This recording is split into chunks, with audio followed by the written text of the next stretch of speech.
దాసరి రాము తెలగా బలిజా కాపు JAC దక్షిణ భారతదేశ convener. Election సందర్భంగా మన పిఠాపురంలో పవన్ కళ్యాణ్ గారు జనసేన అధినేత నిలబడ్డారు. వారి మద్దతుగా పిఠాపురం నియోజకవర్గంలో తిరుగుతున్నాం. ఈరోజు యూ కొత్తపల్లి మండలంలో తిరుగుతున్నాం. మన ఎండపల్లి గ్రామానికి వచ్చాం. ఇక్కడ అంతా కూడా బాగా ఆత్మీయులు, మా బంధువులు, తెలిసిన వాళ్ళందరూ ఎక్కువ మంది ఉన్నారు. ఇక్కడ ఈ ప్రాంతంలో చాలా పట్టుదలగా కసిగా ఉన్నారు అందరూ పవన్ కళ్యాణ్ గారికి చెప్పి చేయాలని. ఒక పెద్ద ఆయన అంటున్నాడు, ఈసారి డబ్బులు తీసుకుని ఎటుపట్టాడు ఓటేస్తే సముద్రంలో దూకి చచ్చిపోవాలని. అది అందరినీ కోరుతుంది ఒకటేనయ్యా. అది ఏదో మామూలు దాన్ని మనిషి ఇక్కడ ఎమ్మెల్యేగా నిలబట్టలేదు. ఓ పార్టీ అధ్యక్షుడు రాష్ట్ర సమస్యల మీద ఈ 5 ఏళ్లలో జగన్మోహన్ రెడ్డి మీద నిజంగా మగాళ్ళలాగా నిలబడి పోరాడింది ఎవరంటే Pawan Kalyan. Local body elections లో అందరూ ఎటువంటి పారిపోతే నిలబడి మగాళ్ళ పోటీ చేసిన ఎవరంటే జనసేననే. అర్థమైందా?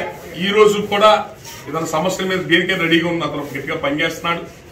అరాచకంగా గందరగోళంగా ఉన్న పాలన ఆపాలని ఆయనే మెట్టు దిగి సీట్లు తగ్గినా సరే దిగి ఢిల్లీ మళ్ళీ బీజేపీలో కలుపుకోకపోతే రాష్ట్రంలో అభివృద్ధి ఉండదు, అప్పులు పాలైపోయాం, దీన్ని బాగు చేసుకోవాలని బీజేపీ పార్టీ కలుపుకొని ఓట్లు చేయలేకపోతే టీడీపీ కలుపుకొని ఆయన ఒక వ్యవస్థగా జాగ్రత్తగా వెళ్తున్నాడు. మరి రాష్ట్రంలో అన్ని ఊర్లలో ఆయన ప్రచారం చేసుకుంటున్నాడు వెళ్ళి.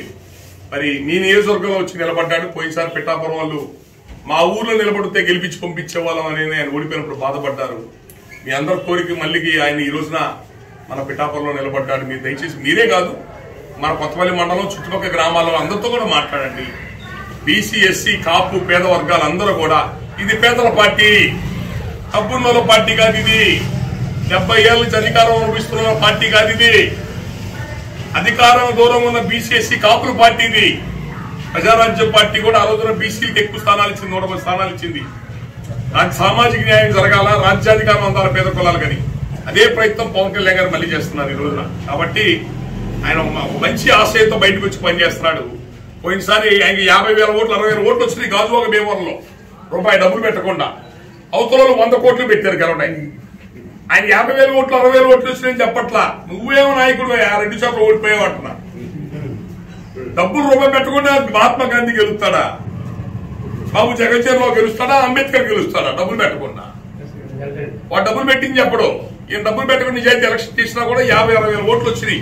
ప్రజలు వేశారు ఓట్లు, కానీ అది గెలుపుకు ఉపయోగపడకపోవడం వల్ల అవమానాలు పడ్డాడు. ఈసారి అట్లా కాదు, 1,00,000 మెజారిటీ 50,000 మెజారిటీలు కాదు. నా ఓటుతోనే పవన్ కళ్యాణ్ గెలుస్తాడు అంత పట్టుదలతో ఓట్లు.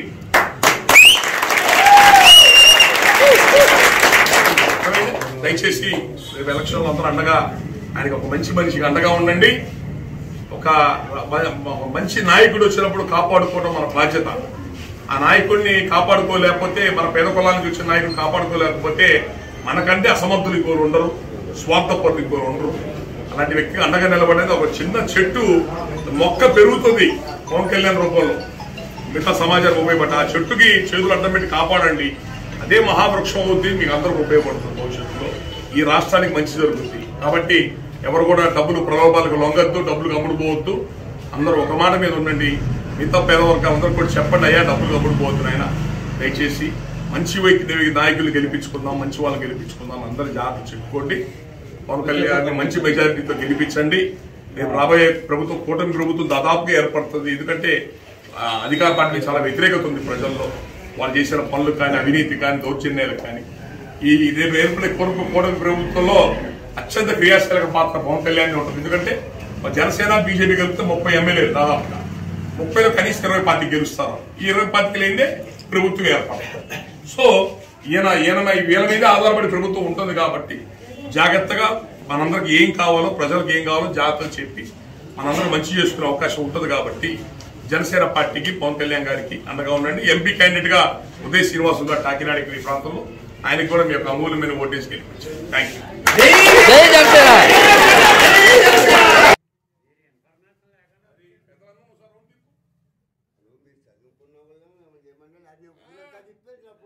బలిజా కాపు జేఏసీ దక్షిణ భారతదేశ కన్వీనర్. మన రేపు రాబోయే ఎలక్షన్ సందర్భంగా పిఠాపురం నియోజకవర్గంకి వచ్చాం, తూర్పుగోదావరి జిల్లా. ఇక్కడ మన జనసేన పార్టీ అధినేత పవన్ కళ్యాణ్ గారు ఎమ్మెల్యే కంటెస్ట్ చేస్తున్నారు. అట్లాగే కాకినాడ ఎంపీ సెగ్మెంట్ గా ఉదయ్ శ్రీనివాస్ గారు ఇక్కడ కంటెస్ట్ చేస్తున్నారు. ఇక్కడ బీసీ ఎస్సీ నాయకులు కాపు అన్ని కులాల పెద్దలందరితో కూడా కలవడం జరిగింది. అందరినీ కోరుతుంది ఒకటే, మన జనసేన పవన్ కళ్యాణ్ గారికి మీరందరూ కూడా అండగా ఉండవాలని కోరుకుంటున్నారు.